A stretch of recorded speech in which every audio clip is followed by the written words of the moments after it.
Last year, it was estimated that 1 in 4 of all hardcover suspense thrillers was written by my next guest. He is the first author to receive 5 million ebook sales, and he holds the Guinness record for the most #1 New York Times bestsellers of any author.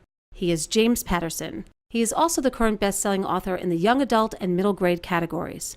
For the past decade, he has been devoting more and more of his time to champion books and literacy outreach.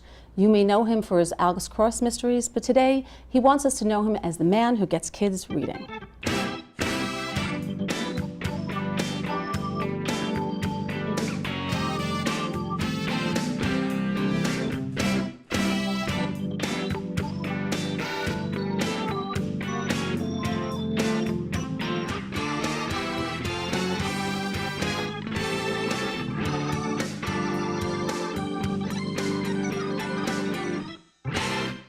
Thank you so much for having us in your house. I'm going to call you James. I hope that's okay with you. Sure. That's okay. what my mom called me. Okay.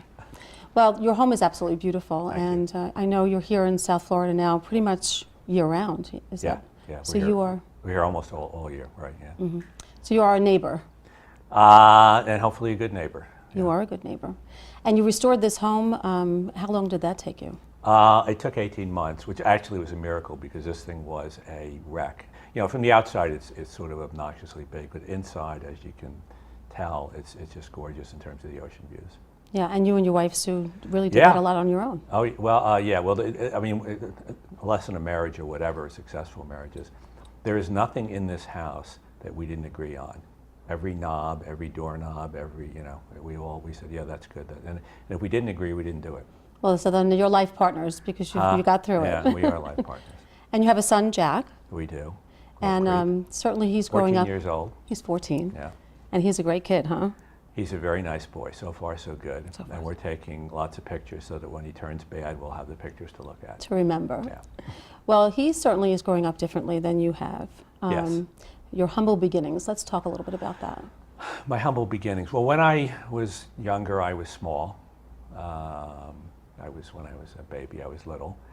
I grew up in a river town. Are you being facetious, or are you saying like you were actually a small? Okay. A river town in upstate New York. Upstate New York, sort of anything north of New York City. So we were about 60 miles north. A town called Newburgh. Tough town, river town. Recently has been named murder capital of New York State. Not so happy about that. When I was a kid there, it was named the All-American City. Very beautiful, big main street, 8 lanes to get down to the Hudson River. And it was, it was tough, but it was also idyllic. It was beautiful in terms of looking at the water. I think that's why I still want to look at the water. Yeah. Now it's the ocean instead of the Hudson River. Went to Catholic high school, Catholic grammar school. Tough, difficult, but really prepared you for the world very nicely. Yes. Wasn't a big reader as a kid. No. I did very well in school, but wasn't a huge reader. I think they gave us the wrong kinds of books to read. They weren't the kind of books that would turn us on. And that's why I'm very big on getting books to kids that they're going to love. And then they'll become good readers, and then they can branch out. Yes. But the initial thing is just getting to be good readers. And who motivated you to really start reading? My big motivations as a kid were my grandparents. My grandmother was, she basically said you can do just about anything you want to be. She said, you're not going to get in the NBA. You won't be a basketball player. I could dunk when I was a kid, but she said that's not what's going to happen. But she said you can do a lot of things. And my grandfather, just a terrific guy. I used to, when I was a little kid, I used to go in his delivery truck. He delivered frozen food and ice cream. And every morning, or in the summer, he would take me one day a week. And we would get up at like 3:30 in the morning and pack the truck. And by 4:30, we'd be on the road. And that's not the most glamorous thing in the world. But he was just a very joyful guy. And he'd be driving over the Storm King Mountain to work, and he'd be singing, all the songs of the day, Oh, Susanna, and put another nickel in the Nickelodeon, things like that. And he said to me, he said, Jim, I don't care what you do when you grow up. I don't care if you become the president or a surgeon or if you're a truck driver like me. He said, just remember, when you go over the mountain to work in the morning, you got to be singing. And I do. And you do every day. And I huh? hope everybody watching this, when they go to work in the morning, that they're singing. Are you going to sing for us today? Probably not. Well, it seems like yesterday when you talk I need about a those band. stories. I need a piano. You at need least. backup. Yeah. When you talk about the stories, that I know for me, when I tell a story from my childhood, it seems like yesterday. But did you ever imagine, as that boy, as little James, Yeah. that you would have the success that you have today? No, and I still don't. And I don't think about it that much. I mean, I think like a lot of successful people, part of it is a couple of lucky bounces. I think it's a lot of hard work and then some luck, but so much of it is luck. I mean, I wasn't a huge reader as a kid. I certainly wasn't a writer, and just along the way, I got a little bit of encouragement. And somebody said you're lucky if you find something in life that you love, and then it's a miracle if somebody will pay you to do it. And that's the way I was about writing. I found that I loved to do it. I loved to write, tell stories in particular. And then I found that I could actually get paid to do it. So that was, just heaven. And you were a storyteller as a kid. You would be. I was a storyteller as a kid. Yeah, we lived in the country. There weren't a lot of kids around when I was little, and I used to just wander through the woods and just make up stories all the time. And in college, what did you study in college? I was an English major, undergraduate. The funny story, when I was an undergraduate, I took one writing course, and the professor said, you write very well, but stay away from fiction. But then in graduate school, I went to Vanderbilt, and I had another creative writing professor, and he said, no, write fiction. You write very well. Before you started to write, you had some interesting jobs. You were had a career in advertising at J. Walter Thompson. 20 years you were there. Let's talk about that a little. Yeah, I was at J. Walter Thompson for quite a while. I wound up being CEO of North America, which was about 70% of Thompson's business. At a certain point, it's interesting, just how interesting to me anyway, how I wound up leaving there. I had been involved with a woman, lived with her for 7 years, and she developed a brain tumor. And then for 2.5 years, she was very, very sick. And it was just a wonderful, wonderful relationship. I couldn't imagine anything, that would have been any better. And after she died, I just threw myself into work, and that's when I sort of, zoomed up at J. Walter Thompson. I went from being a writer to being, creative director to being CEO, et cetera. But at a certain point, I was writing novels, and I was CEO, and I went, the best thing in my life was being in love with this woman, and I'm not trying to find somebody else. And the reason I left Thompson was to find somebody. Really? That was it. I mean, I was financially, I was comfortable. So it wasn't a career But I just move. said, no, we've done this enough, and I don't have time to do this. So I went looking, and I was so lucky because I found Sue. Yes. And, and we have the one boy now, and been married for 15 years, and it's great. Let's move on a little bit to some of the successes in your life. Yeah. Not only are your books hugely successful, obviously, with your adult market, but also with the children's market, which we'll talk about in a little bit. But your movies, really incredible. A lot of your books have been turned into major films. In 1997, Kiss the Girls. Yeah, we've had good luck, reasonable luck in Hollywood. We had Kiss the Girls, we had Along Came a Spider. We have a new one coming out in October called Alex Cross. And Morgan Freeman was in the first two. Right. And Tyler Perry is going to be in this one, which is, kind of a shock to people. He does great. So what influences your writing? I mean, do you think about things like, I know for me, my most creative time is when I'm sleeping, because then I don't hear the world. I do most of my writing when I'm sleeping. Do you? No, I'm not. Well, I mean, characters could cut No, you could dream.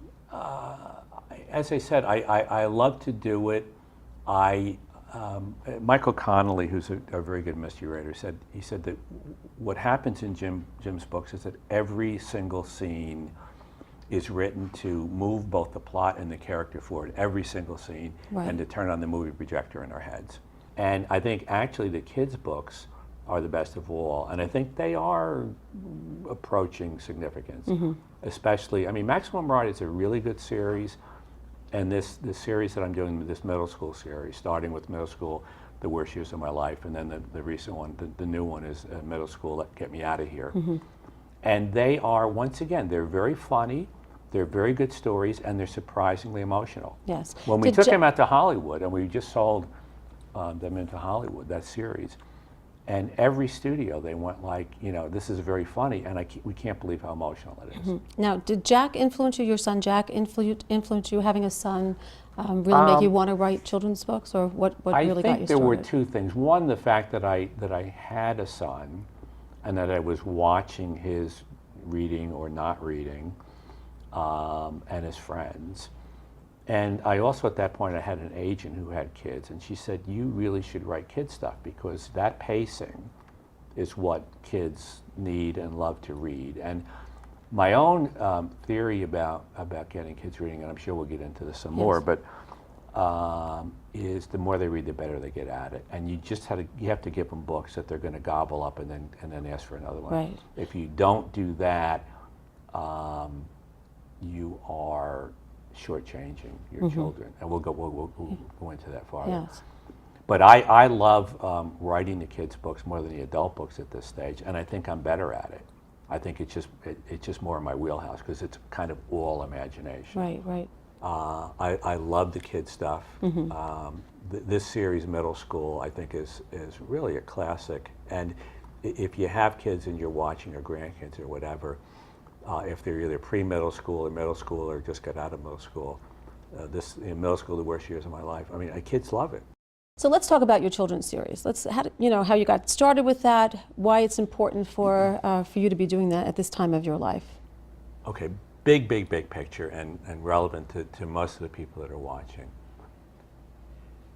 It's our jobs to get our kids reading. It's not the school's job. School can help make better readers, but they're not the ones that are really going to make our kids read. And when my Jack, or Sue and my Jack, when he was 8, he's a very smart boy, but he wasn't a big reader. And that summer, and summer is the best time to do this, we said, you're going to read every day. And his thing was, do I have to? And he said, yeah, you have to if you want to have dinner and stuff. But we're going to go out and find really cool books for you. So we went out and got Percy Jackson and Wrinkle in Time and The Warriors, which is about cats, and My Maximum Ride, and a dozen or so really terrific books. And by the end of the summer, he had read 6 or so books that he loved. And a lot of kids have never read one book that they love, but he had 6 under his belt, and his reading skills had gone through the roof. I mean, and where it went ultimately is when Jack took his SSATs, he got 800 in reading. Wow, good. So which is a perfect score. So he went from being a kid who wasn't terribly interested to really being a really good reader. And, as individuals, we can't solve the healthcare problem. We can't solve the national debt. We can't solve global warming or global weirding or whatever you believe in terms of that. But we can, in most cases, get our kids reading. We can do that. We can do that. Parents will come up to me and always go, well, I can't get my kid reading. I go, what do you mean you can't get your kid reading? Do you get them to the dinner table? If you can get them to the dinner table, you can get them to read. You just have to make it a rule of the house. And that's not a bad thing to do. I mean, you're not going to let a kid play thing to do. You're not going to let a kid play a sport they're not good at, right? I mean, so you have to find a book that they actually enjoy. You have to find something that the kids really, reflects who they are. You can't just give them a book that they're not going to relate to. Maximum Ride, do you think that most of the young people, what age group is Maximum Ride for? Well, Maximum Ride, there isn't an age group thing, because kids read at different levels. There are certain kids who are 8 years old that are great readers. There are certain kids at 11 and they're still not great readers. So you really have to be aware of kind of what level your child is reading. And then the subject matter, you got to figure that one out a little bit yourself, because some of the books for 14-year-olds, the content may not be what you want your 9-year-old to be dealing with yet. For the viewers who don't know Maximum Ride is actually, the main character is a girl. Maximum Ride, it's a bunch of kids, half a dozen kids, who were brought up in an outlaw biotech laboratory. So they were, and I talked to 30 or 40 scientists when I was writing, before I started this series, and they all said that stuff like what happens in this book, biotech things like this, will happen in our lifetime. And what happens with these kids is they've been engineered to have wings so they can fly. Now, but these wings are retracted so that they could sit here, with a coat on or whatever, and just sit here and talk to you, but then, whoop, and out come the wings. So it's a great adventure for kids to read, and a lot of adults like it too. It's very popular with adults as well. And there are crossover books like that, like Harry Potter crosses over, and Twilight crosses over, and Maximum Ride crosses over. A lot of adults like to read it, a lot of kids like to read it, because they're terrific adventures. But what they're about, for the most part, is these kids escape from this lab, and they're on their own. And what it's really about is young kids, and the kids range from like 8 to 15 or so in this group. It's about kids taking responsibility for their actions and their lives. And that's a really important thing to get your kids thinking about. Because on the one hand, we want to take care of them. On the other hand, we do want them to learn to take responsibility for why is your underwear on the floor? Why is, why are you late? They need to at least start to it depends on the household. To be held accountable for their actions. To be held accountable. Yes. So in these books, these kids, they're responsible for themselves. Well, a critic wrote something about this. It said, I'm paraphrasing, he said, you take an extraordinary event and make it believable. The characters are not superheroes, they're role models. And I really think that that's what you're really saying They're right now. They're very real kids. They're certainly not superheroes. I mean, they're superheroes in the sense that they can fly, and a couple of them are fairly strong. But they're kids. And they're kids who've been brought up separated from the world. So they're freaks. At least the world looks at them that way. And they're aware of that. Because they're like part bird and part human, yes. They're different. And that's a problem that they have to deal with. Tell me how you think we should really approach this with the young people. When we have kids who are watching, television, they're on their computer. I mean, every minute of the day they're either on some form of computer. And, their attention span seems to be really out there. Yeah. I don't know how do you actually change the environment? I think what you can change, and it is doable. We did it with Jack, and I actually have a program that we're going to work with the Board of Education now, where in certain middle schools we're going to have teachers, which I will pay for, who are going to stay from 3 to 5 and read with the kids. Let's talk about that. Not schoolwork. You're going around here locally now. Yeah, it started out, I gave a speech for Suncoast and JFK Middle School. Right. And I really enjoyed the kids, very bright, great questions. And it was, what can I do anything? And we evolved to this thing, which we're working on, and I think it'll start in September now.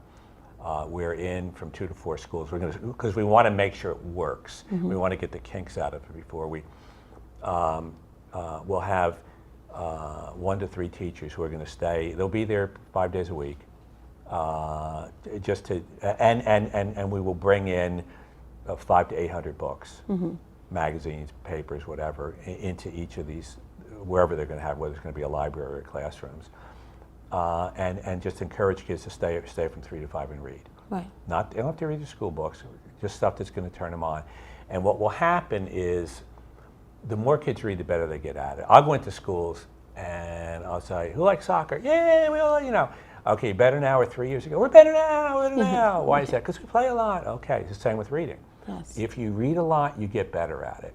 And parents need to get that into their heads. And the main thing they do, and they're going to act on this once they understand it is our job. It is our job. It's my job. It's your job. It's the people's watching job to go out and find books for their kids. I have a site, readkiddo.read.com. It is not about my books. That's readkiddo, K-I-D-D-O, read.com. On the site, there are like 500 books that are going to turn kids on, and they do them by age. Right. You can go on the site, and in 3 minutes, it's very easy. I went on the site. Couldn't be very easier. easy. It's wonderful. And you will find a bunch of books in that age group for your kids. Any book that's in there is going to be pretty much a turn on, and there'll be a little write-up, not a review, just a write-up, so you'll know what the content is, and you'll be able to decide, is that something that I think my child will like, or my grandchild, or whatever. And then, you pick out a few books on there with a lot of help from the site, and you go to your library or online or a bookstore, however you get books. And the other thing, you know, if you go to the library or you go to the bookstore, what I've done a few times now is I will literally put bands on my adult books that say, while you're here, don't forget your kids. We don't have that habit. Mom goes to the bookstore, Dad goes to the bookstore, Grandma goes to the bookstore or the library, and isn't thinking, while I'm here for myself, me, what about the kid? You want them to read, you got to get involved. You got to take the initiative. When you're saying this, and it doesn't have to cost anything. You can do it at the library. Well, when we have infants, we read to them all the time. The little kids, when they can't read themselves, we are Reading very good at that. Them, yes. A lot of people think that's it. I'm not convinced about that. I think where the habit is formed or isn't formed is when the kid is getting enough gratification from what they're reading that they want to do it themselves. But it seems like we dropped the ball. I think they need to do it themselves. And I think it's really useful if they see people in the houses reading. Yes. If you don't have any books in your house, it's not ideal. It really isn't. Well, we're talking about your work with some of the young students here in the middle school locally, and we have a clip actually of you talking to some of the kids here locally. Let's take a look at that. Were you ever a good reader in elementary school? I was a good reader. I was a good student. I didn't love reading the way I do now. And I think part of the problem was when I was going to school, we just read a lot of things that none of us liked. And I think it's really important in school that at least some of the books and some of the stuff that you read, you really love. And the minute you get done with it, you just want to read another book. I think unfortunately now, sometimes we get a little too caught up in, well, we've got to know about these 6 books because that's what the state is going to test us on or whatever, as opposed to, no, we just want to become good readers in middle school. That's really the main job, that you come out of middle school and you're really a good reader. And then, then you can branch out more. Okay, well, I want to read this kind. Or, if they taught movies in school, it wouldn't be a bad thing to do. But if they started with, like some really tough German film director, and everybody go, oh yeah, I really don't like movies. So sometimes you want to ease into these things. You want to ease into reading with some stuff that people really like. Well, we talked about Jack and how he's a great kid, and I got a chance to actually see that because we have a clip of your son, which I think is so great, interviewing his father, James Patterson. So let's take a look here's Jack. Let's take a look. Can reading really change people's lives, and how? Reading really can change people's lives, and that's the main reason that we're here, because it can change the lives of pretty much everyone watching this webcast. And there are a lot of kids watching this, and teachers watching this webcast.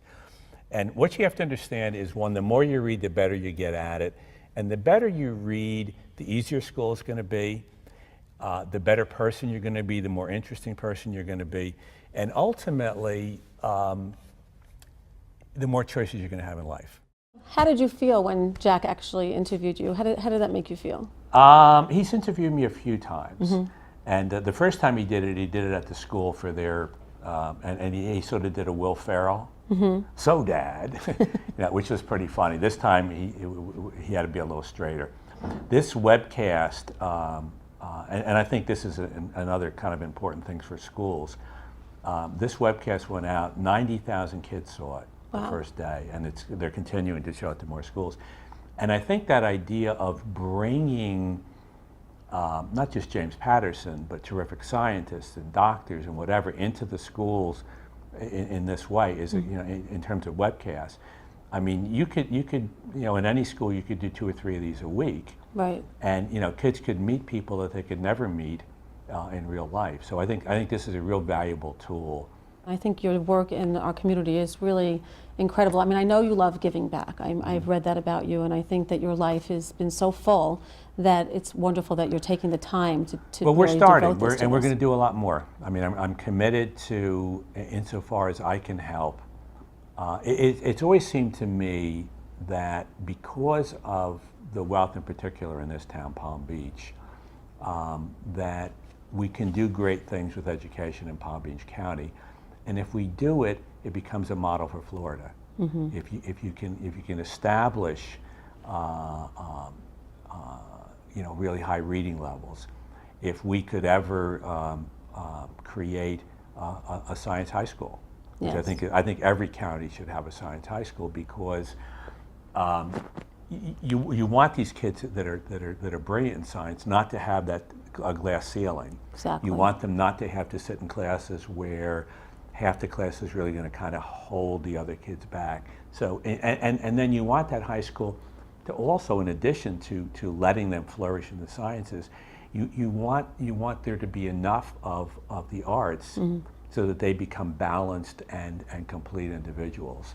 So really, I mean, America's great, but we're really losing our edge a little bit, and we got to get those kids reading to really be able to have a next generation of people who are going to make a difference. Well, we do, and I mean, the thing about our kids reading is they'll be better citizens, they'll be better people, they'll be more interesting people, and it just opens so many doors for them. If they can't read, high school is going to be really hard. They may not get through high school. The next step, college, will be either they won't get in, or if they don't read well. And then in terms of what you want your kids to go out and have a lot of options. Yes. If they don't read well, for the most part, unless they happen to be an outrageous rock and roll star, for the most part, they're not going to have as rich a life. Right. So parents or grandparents who are watching, Yeah. you got to get your kids reading, because you worry about them every day of their lives, and if you Right. want to give them a good future, a good chance, get them reading. There's nothing, I think, more important for the people watching it. If you really think about your kids, it's great you taught them how to ride a bicycle. That's a fine thing to do. You taught them how to throw a baseball. Cool, good thing to do. Did you turn them into readers?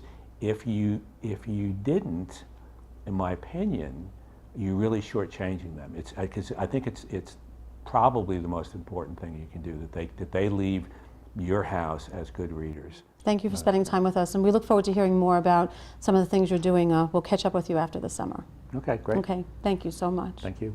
I hope you enjoyed meeting James Patterson as much as I enjoyed spending time with him. We look forward to hearing him update us on his success in getting kids to read, and encourage you to go to Read Kid or Read or to wxcl.org for more information on how you can help a child journey into the world of reading. I'll see you next time.